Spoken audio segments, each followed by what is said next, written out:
سورۃ الحجرات بسم اللہ الرحمن الرحیم، شروع اللہ کے نام سے جو بے انتہا مہربان نہایت رحم فرمانے والا ہے۔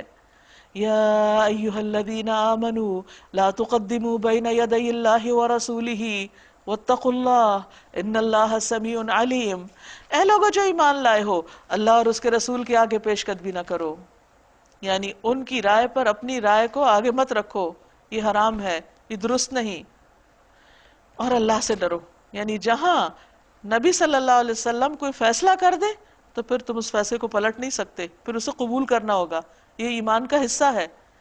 آپ کی زندگی میں تو ظاہر ہے کہ جو لوگ آپ کے سامنے تھے وہ براہ راست آپ کے فیصلے دیکھ رہے تھے، لیکن آپ کے بعد آپ کی سنت کی قدر و قیمت اور اس کی اہمیت اور اس کو بھی اسی طرح شوق سے لینا یہ ضروری ہے۔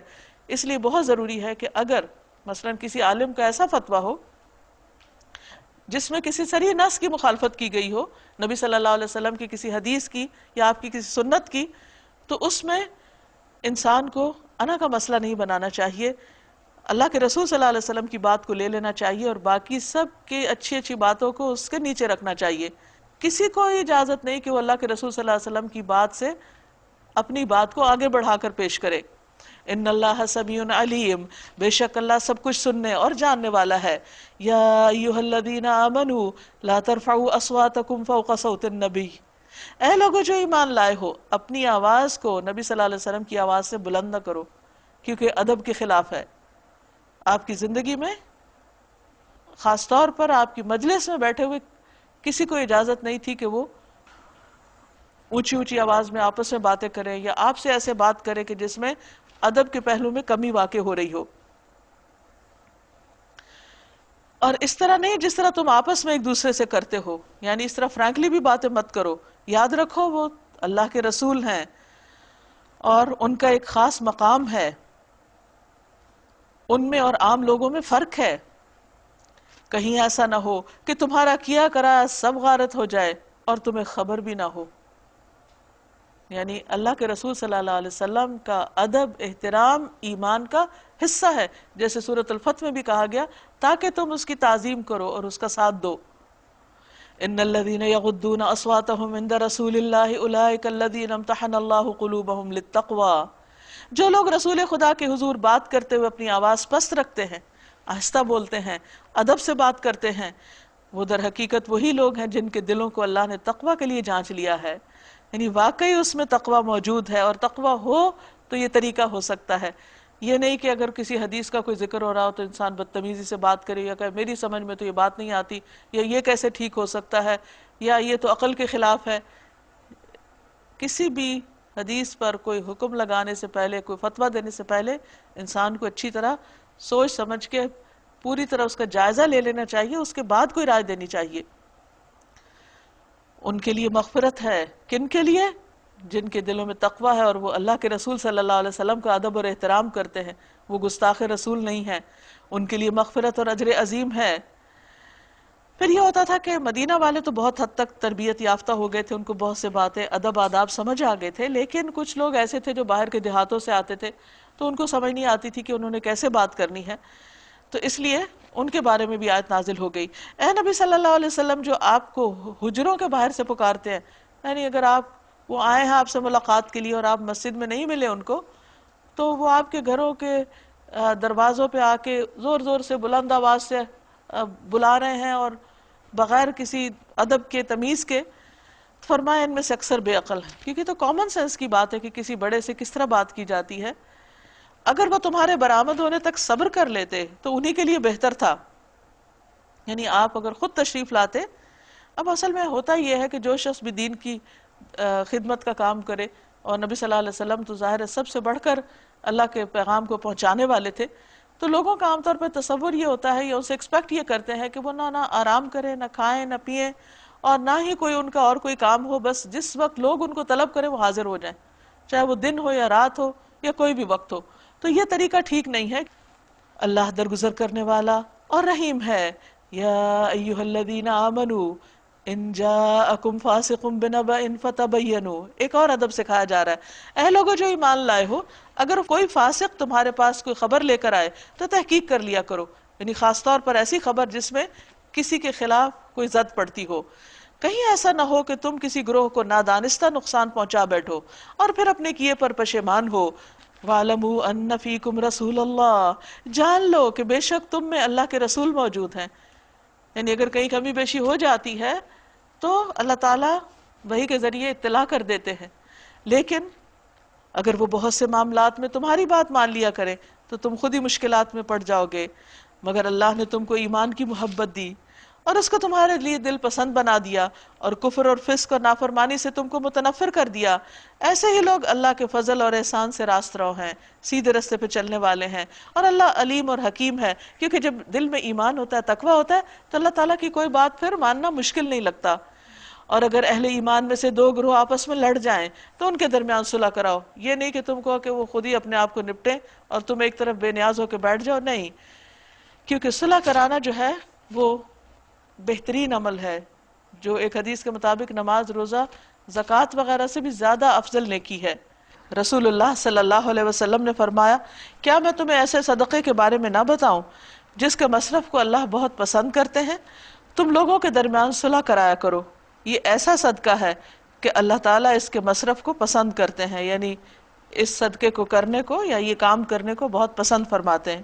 رسول اللہ صلی اللہ علیہ وسلم نے فرمایا، مسلمانوں کے درمیان صلح کرانا جائز ہے، البتہ وہ صلح جس میں حرام کو حلال یا حلال کو حرام کیا گیا ہو یا کہا گیا ہو، وہ جائز نہیں۔ پھر اگر ان میں سے ایک گروہ دوسرے گروہ سے زیادتی کرے تو زیادتی کرنے والے سے لڑو یہاں تک کہ وہ اللہ کے حکم کی طرف پلٹ آئے۔ پھر اگر وہ پلٹ آئے تو ان کے درمیان عدل کے ساتھ صلح کراؤ، کیونکہ صلح دو طرح کی ہوتی ہے نا، ایک ظلم پر مبنی اور ایک عدل پر۔ اور انصاف کرو کہ اللہ انصاف کرنے والوں کو پسند کرتا ہے۔ انما المؤمنون اخوہ، مومن تو ایک دوسرے کے لیے بھائی ہیں، تو ان کے درمیان تو بھائیوں جیسی محبت ہونی چاہیے۔ فَأَصْلِحُوا بَيْنَ أَخَوَيْكُمْ، اپنے بھائیوں کے درمیان تعلقات کو درست کرا دو، یعنی ان کے درمیان اختلافات نہ ہو، ان کے درمیان بیڈ فیلنگز نہ ہو، بلکہ جہاں کہیں کوئی مس انڈرسٹینڈنگ ہو تو اس کو ختم کرانے کی فکر کرو، کیونکہ اگر وہ ختم نہیں ہوگی تو آپس میں اندر ہی رکھنے پڑ جائیں گے تو ان کی جمعیت کمزور ہو جائے گی۔ وَاتَّقُوا اللَّهَ، اور اللہ سے ڈرو، لَعَلَّكُمْ تُرْحَمُونَ، تاکہ تم رحم کیے جاؤ۔ نبی صلی اللہ علیہ وسلم کی بہت سی احادیث سے ہمیں پتہ چلتا ہے کہ ایک مومن کا دوسرے مومن پر حق ہوتا ہے۔ جریر بن عبداللہ کہتے ہیں کہ رسول اللہ صلی اللہ علیہ وسلم نے مجھ سے 3 باتوں پر بیعت لی، ایک یہ کہ نماز قائم کروں گا، دوسرے کہ زکوٰۃ دوں گا، تیسرے ہر مسلمان کا خیر خواہ رہوں گا۔ ایک اور جگہ پر آتا ہے کہ مسلمان کو گالی دینا فسق ہے، اس سے جنگ کرنا کفر ہے۔ آپ نے فرمایا کہ ہر مسلمان کی دوسرے مسلمان پر جان، مال اور عزت حرام ہے۔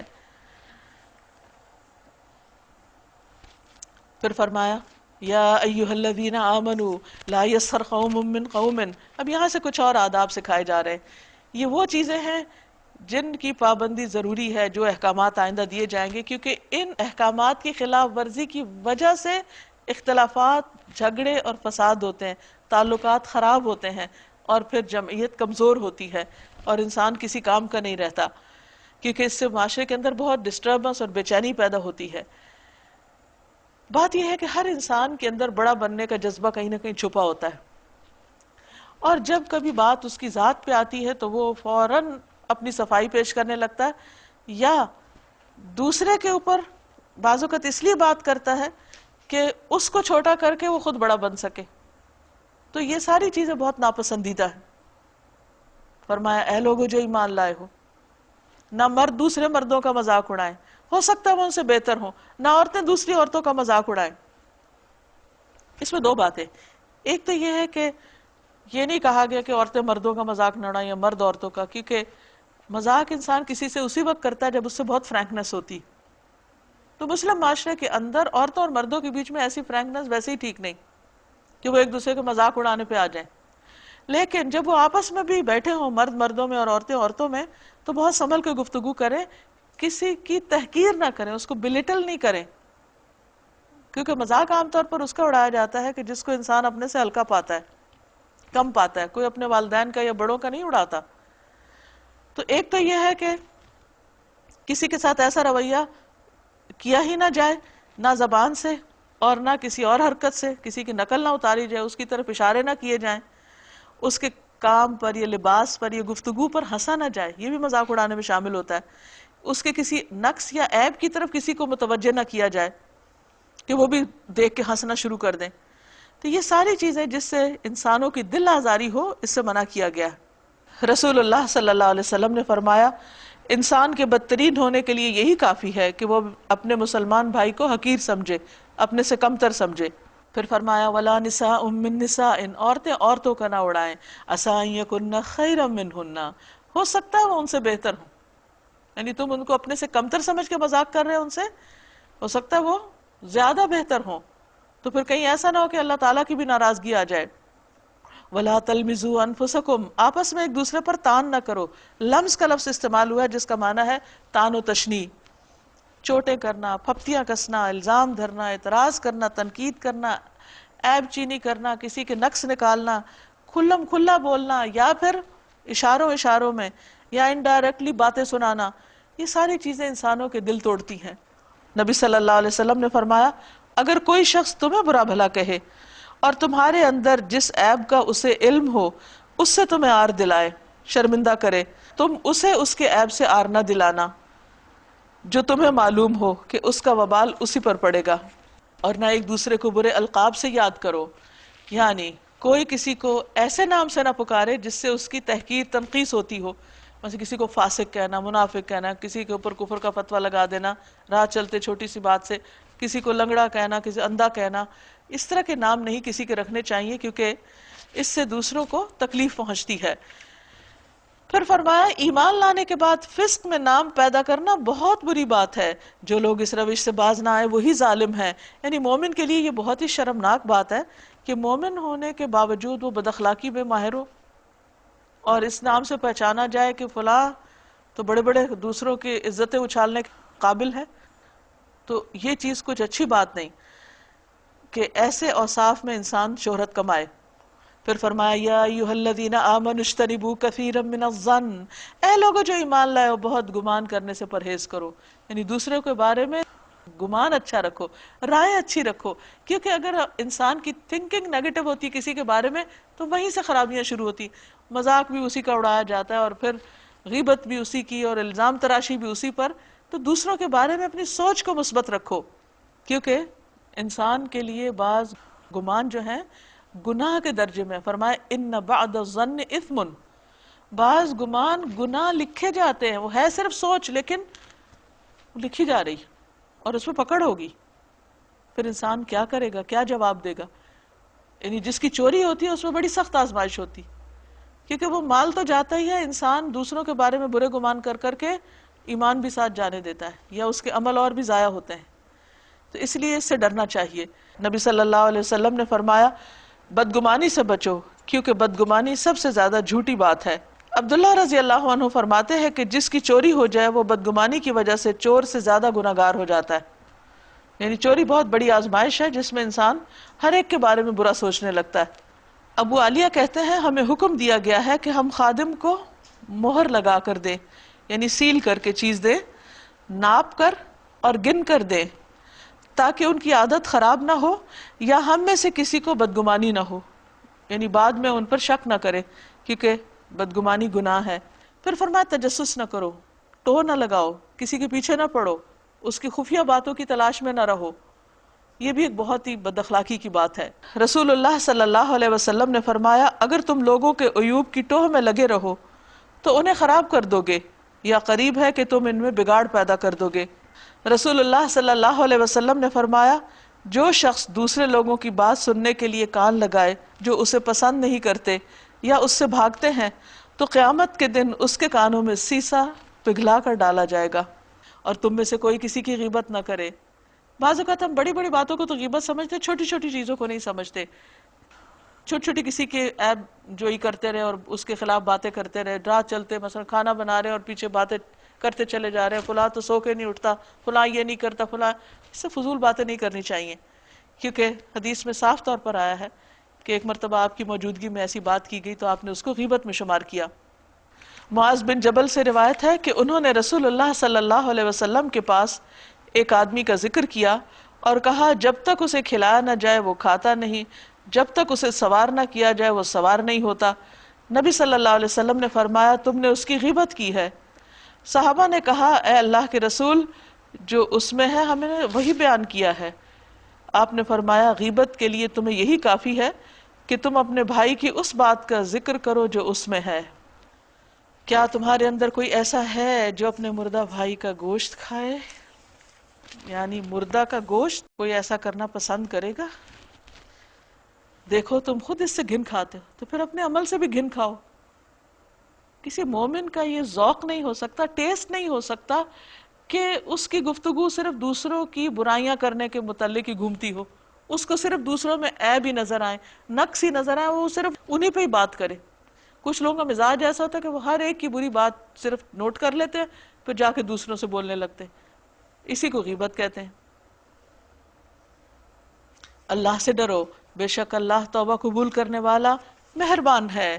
یعنی جو ہو چکا سو ہو چکا، آئندہ کے لیے توبہ کر لو۔ اور توبہ کرنے میں یہ بھی شامل ہے کہ انسان اس شخص سے معافی مانگے، لیکن اگر اس معافی سے بڑی خرابی آتی ہو تو اس کے لیے پھر دعائیں کرے اور آئندہ سے باز آ جائے۔ نبی صلی اللہ علیہ وسلم نے فرمایا 6 خصائل ایسی ہیں کہ اگر کوئی مسلمان کسی ایک کو اپنا کر فوت ہو جائے تو اللہ تعالیٰ کی اس کے بارے میں ذمہ داری ہے کہ اسے جنت میں داخل کرے گا۔ ان میں سے ایک وہ آدمی جو اپنے گھر میں رہتا ہے، نہ کسی مسلمان کی وہ غیبت کرتا ہے، نہ کسی کے لیے غصے یا سزا کا باعث بنتا ہے، اگر وہ اسی حالت میں فوت ہو گیا تو اس کی جنت کا ضامن بھی اللہ تعالیٰ ہوگا۔ یا ایہا الناس انا خلقناکم من ذکر و انثی، اے لوگو ہم نے تم کو ایک مرد اور ایک عورت سے پیدا کیا، تم سب آدم کے بچے ہو، ایک اصل سے ہو، یہ بڑے چھوٹے ہونے کی کیا بات تم سمجھتے ہو؟ اپنے آپ کو مرد ہونے کی بنا پر یا عورت ہونے کی بنا پر بڑا سمجھنے کی ضرورت نہیں ہے۔ اور پھر تمہاری قومیں اور برادریاں بنا دی، اور یہ قبیلے کنبے بھی اس لیے نہیں ہے کہ تم ایک دوسرے پر دھوس جماؤ یا اپنے آپ کو بڑی چیز ثابت کرو کہ میں فلاں خاص ذات سے ہوں اس لیے میرا مقام بڑا ہے، تاکہ تم ایک دوسرے کو پہچانو۔ یہ کنبے قبیلے، یہ نام اور یہ مختلف طرح کے رنگ اور نسلیں اس لیے ہیں کہ پہچان ہو انسانوں کی۔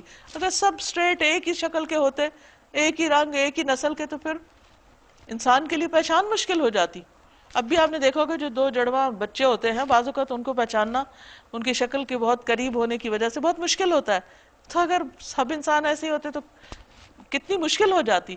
تو یہ اللہ تعالیٰ نے ہماری بھی بہت بڑی سہولت رکھی کہ ہمارے رنگ، شکل، ہمارے سائز، ہماری بولنے کی آواز اور یہ بہت سی چیزوں میں فرق رکھا۔ اصل عزت کس کی ہے؟ صرف کسی کے خوبصورت ہونے کی یا مالدار ہونے کی یا کسی خاص قبیلے سے ہونے کی نہیں ہے۔ ان اکرمکم عند اللہ اتقاکم، بے شک تم میں سب سے زیادہ عزت والا وہ ہے جو تمہارے اندر سب سے زیادہ تقوی والا ہے۔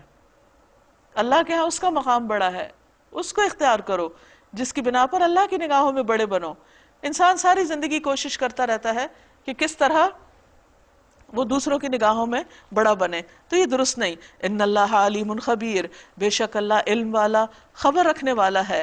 قالت الاعراب آمنا، یہ بدوی کہتے ہیں کہ ہم ایمان لائے۔ قل لم تؤمنوا، ان سے کہو تم ایمان نہیں لائے، ولکن قولوا اسلمنا، بلکہ کہو ہم تو مطیع ہو گئے، کیونکہ ایمان جب آتا ہے تو پھر انسان کا عمل بدل جاتا ہے۔ ایمان ابھی تمہارے دلوں میں داخل نہیں ہوا، اگر تم اللہ اور اس کے رسول کی فرما برداری اختیار کر لو تو وہ تمہارے اعمال کے اجر میں کوئی کمی نہ کرے گا۔ یقیناً اللہ بڑا درگزر کرنے والا اور رحیم ہے۔ حقیقت میں مومن تو وہ ہیں جو اللہ اور اس کے رسول پر ایمان لائے پھر انہوں نے کوئی شک نہ کیا۔ انما المؤمنون الذین آمنوا باللہ ورسولہ ثم لم یرتابوا، مومن کون ہوتا ہے؟ مومن تو وہ ہوتا ہے جو اللہ پر ایمان لائے، اس کے رسول کو مانے، پھر کوئی شک نہ ہو ان کے دلوں میں، کوئی منافقت نہ ہو۔ وجاہدوا باموالہم وانفسہم فی سبیل اللہ، اور اپنے ایمان کا ثبوت اپنے عمل سے دے۔ کس عمل سے؟ اور اللہ کی راہ میں اپنے مال اور جان سے جہاد کرے۔ اولئک ھم الصادقون، یہی لوگ دراصل سچے ہیں۔ قل اتعلمون اللہ بدینکم، آپ ان سے کہہ دیجئے کیا تم اللہ کو اپنے دین کی اطلاع دے رہے ہو، یعنی زبانی باتیں اور دعوے کر کے؟ واللہ یعلم ما فی السماوات وما فی الارض، حالانکہ اللہ کو تو وہ سب پتا ہے جو آسمانوں اور زمین میں ہے۔ واللہ بکل شیء علیم، اور اللہ ہر چیز کا علم رکھتا ہے۔ یمنون علیک ان اسلموا، یہ لوگ تم پر احسان جتاتے ہیں کہ انہوں نے اسلام قبول کر لیا۔ ان سے کہو اپنے اسلام کا احسان مجھ پر نہ رکھو، بلکہ اللہ تم پر احسان رکھتا ہے کہ اس نے تمہیں ایمان کی ہدایت دی، اگر تم واقعی اپنے دعوی ایمان میں سچے ہو۔ اللہ زمین اور آسمانوں کی ہر پوشیدہ چیز کا علم رکھتا ہے، جو کچھ تم کرتے ہو سب اللہ کی نگاہ میں ہے۔ اس لیے اپنے دل بھی صاف کر لو اور اپنی زبانوں کو بھی ایسی برائیوں سے بچاؤ، اور مومنوں آپس میں بھائی بھائی بن کے رہو، اور اپنے ایمان کا ثبوت دیتے ہوئے بری عادات کو اور برے طریقوں کو چھوڑ دو۔